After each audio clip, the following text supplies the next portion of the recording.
All right, well, we've had a wonderful last couple days with our teachers. So on Tuesday, we had, as I mentioned, our 4 new teachers, 1 new school counselor, new special education director, and new dean that joined us for our new staff orientation day. That was very, very successful. We've never had such a small group. It almost felt a little lonely. We had everyone just at one table, and we just kind of chatting back and forth and getting them ready. And then yesterday, it was just wonderful and joyous to welcome back our staff and to get to see everyone again and catch up. We've been looking at today, we spent time talking about cultural diversity. What does that mean in our own families and our own lives, because we bring all of that into our community each and every day. Yesterday, and let's see, we did, Mike, help me. I'm so tired. I'm like the Walking Dead. Prioritize the thing, the value. Oh gosh, we did the Keystone. So this was this was a wonderful thing. I'm sorry, it just kind of shows you how where my head is at the moment. We've talked a lot about the fact that, it appears that there's been 2 camps at AMSA, the academic camp, the whole child camp. So Brianna and Mike Naraki put together, Brianna Murphy, our vice principal, and Mike put together a wonderful program where they had the teachers prioritize some words and things like there was rigor, there was integrity, there was joy of learning, and there was a series of words, and they had to rank them on what was most important to them, what they felt that for their educational philosophy, what was most important. And then they got together in groups and they talked about that. And I think it seemed that at the beginning, it might have been a conversation that people were on different sides, but when they started to define what the words meant to them, they started to see the commonality across the board. And then, so then the groups came together and they gave their top 3 responses. So they were able to come together and say, for our group, these were our top 3 priorities for educating children. And we put them on a sheet and then just, check marked how many times those same values were repeated through the different groups. And there was groups all through the whole room.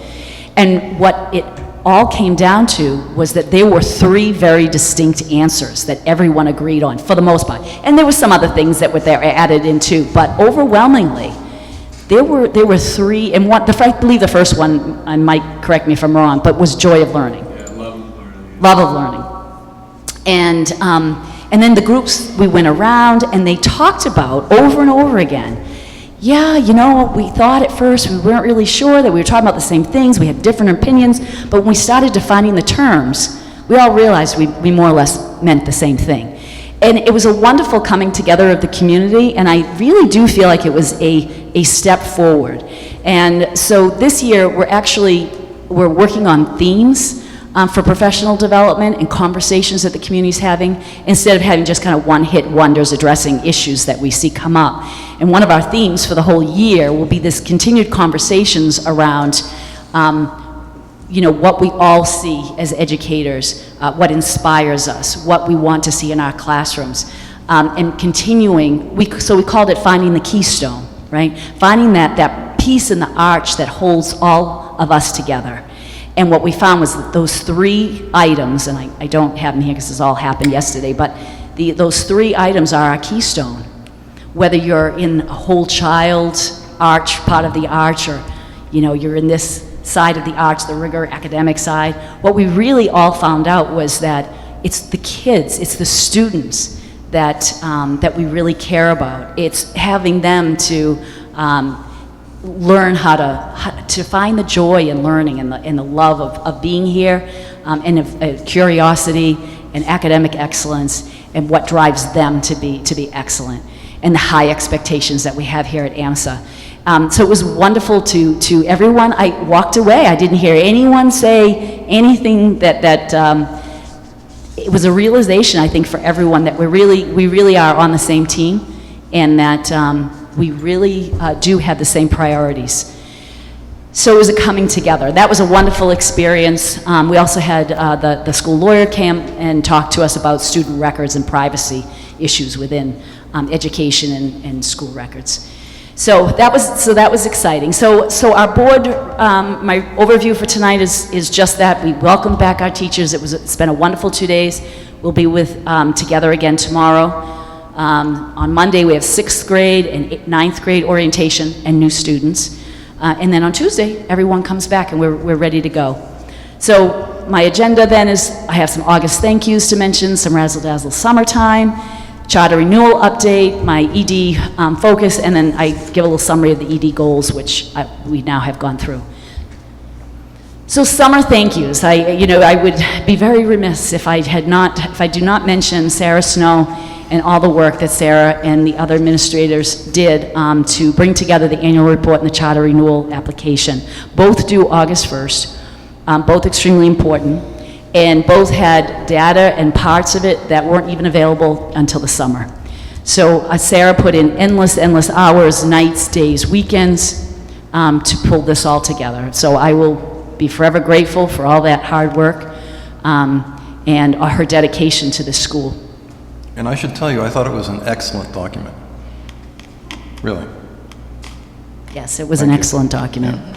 It was. And then, just a couple weeks later, we had a number of documents that were due for the charter renewal process too, and we were able to get all of that together before the teachers returned. Also want to, thank the facilities team, because Eric and Sean certainly have spent all summer tirelessly working to have the school ready for the first day of school, and things look great. And the IT department, we have the new server's been installed, yay! So we're all very excited about that. We thank all of you for your support, your vote on that. It was a huge undertaking by mostly by Joe DeMarco, who does all that work for us in the IT department, and he built some of those server and installed them by hand. So we're very excited, and so far so good. Everything's looking great. So Mike, next one. Okay, razzle dazzle. So we had some summer internships, and this was a program over at Raytheon. I just thought that you'd love to see the pictures of the kids. So this was August 14th. We had 11 sophomores that spent the day at Raytheon here in Marlborough. So this is one of those things where Raytheon is starting to move from an initial, like, can we please get our foot into Raytheon, into, oh, they've created a program for us, and now this went so well that they want to expand it next year, and now they're thinking of other things they can do with us. So that's where that's kind of going from that initial into that next level. And so these 11 sophomores, perfect age, right, because they're rising sophomores. They're really doing some career exploration at this point. They spent the day with engineers doing presentations, and they were in labs in the fields of engineering, of mechanical, software, hardware, and aeronautical. I heard they had wonderful feedback. Kids had a great time. Mark Vital spent the day with them over there, and in the black and red shirt, that's one of our paras, Brendan. And they had a great day. Next one. So Boston Scientific, this was a lot of fun. And Mark and I actually went over to this event. These two students, so these are two rising seniors. This is Soham Sandakari and Sumer Sani. And they went over and they spent 6 weeks. They were hired as employees at Boston Scientific. So they had to fill out all the paperwork, they had to have blood work done, the whole bit. They were given badges. They were employees there for 6 weeks. What an experience for these students. I got a chance to talk with them. I know both of these guys, and their families. Their families were just thrilled.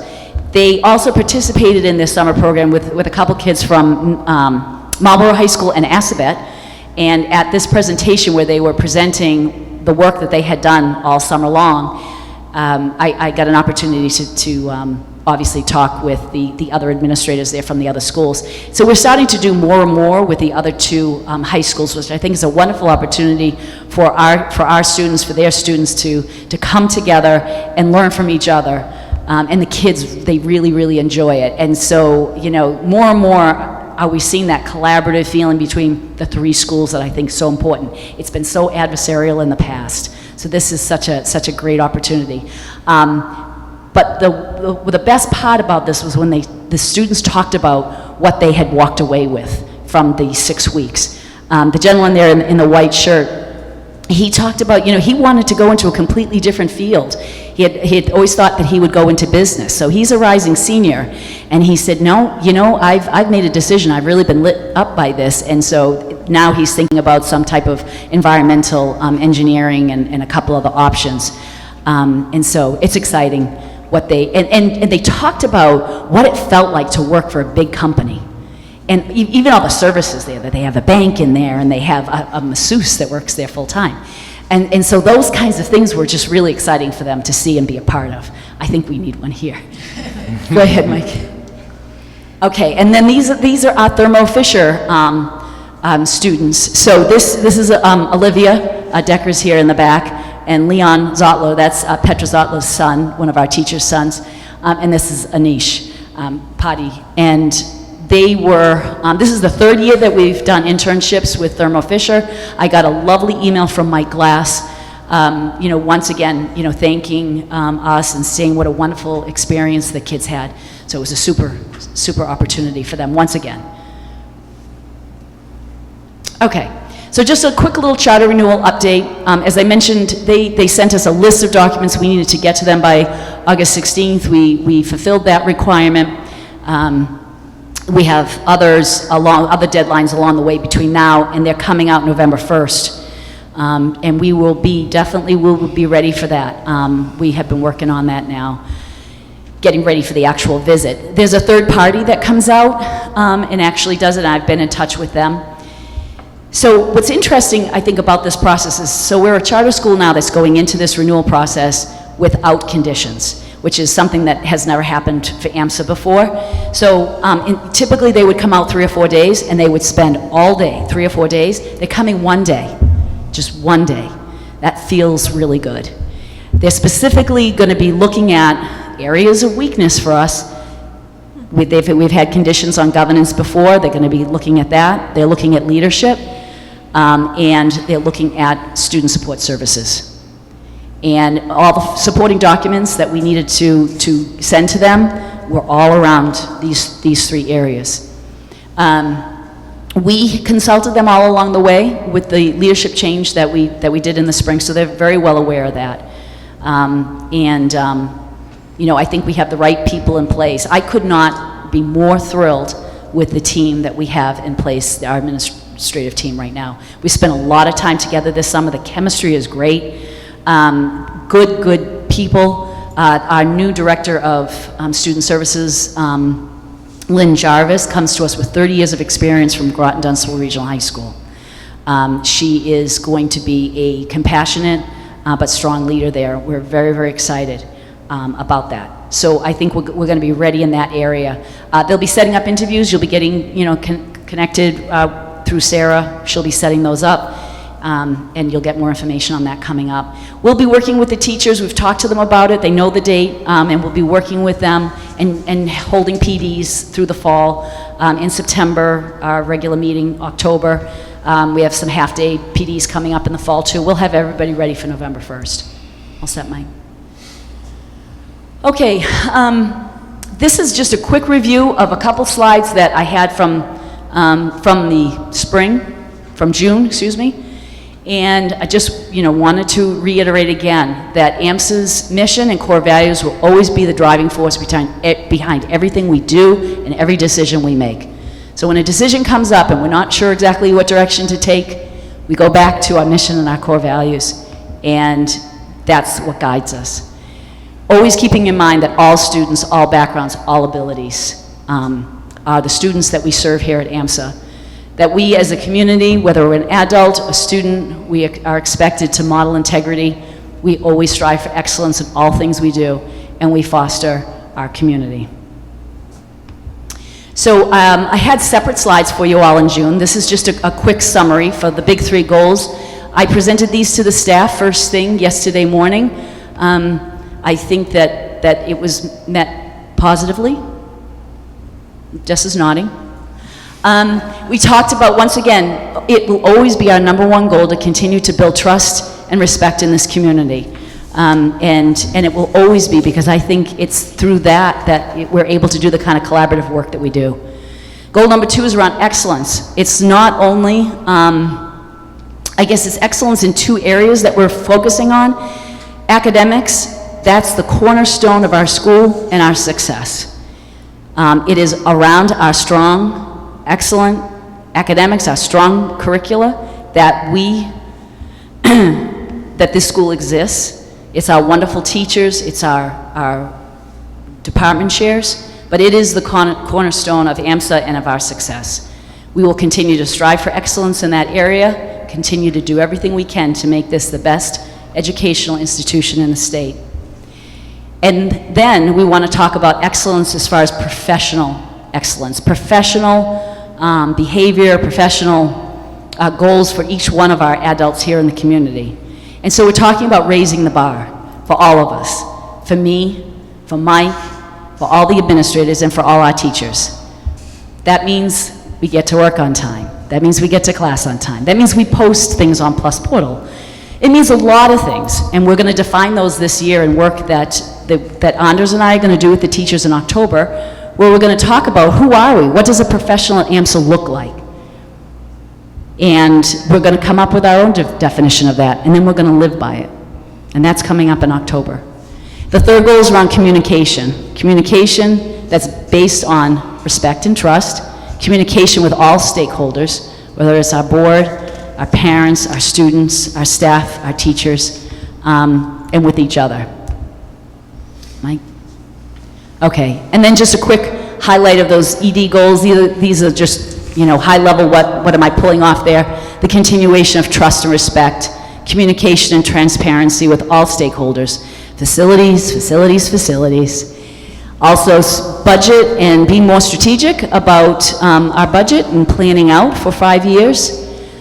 The successful negotiation of our CBA, charter renewal and our accountability plan, outstanding teaching and academic performance, creation and the implementation of the non-teaching staff evaluation tool, stabilization of the special education department, corporate and community relationships, and that really isn't in any particular order except maybe what was on the top of my mind while I was typing it.